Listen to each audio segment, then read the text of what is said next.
आपला बीपी हमेशा वाढत असतो. त्याचा परिणाम सर्वात महत्त्वाचा म्हणजे किडनीवरही होत असते. आपल्या किडनीमध्ये असंख्य अशा बारीक रक्तवाहिन्या असतात.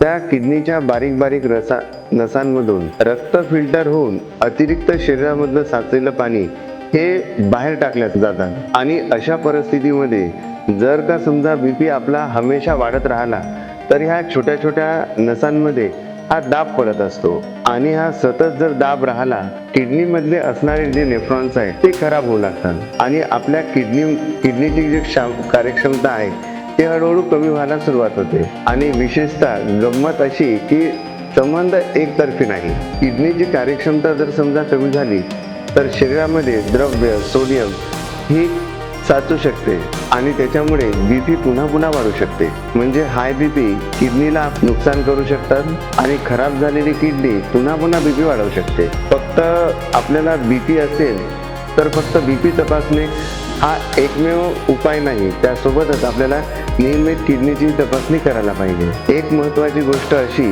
की सतत अनियंत्रित बीपीमुळे किडनी खराब होण्याचा धोका हा वाढू शकते.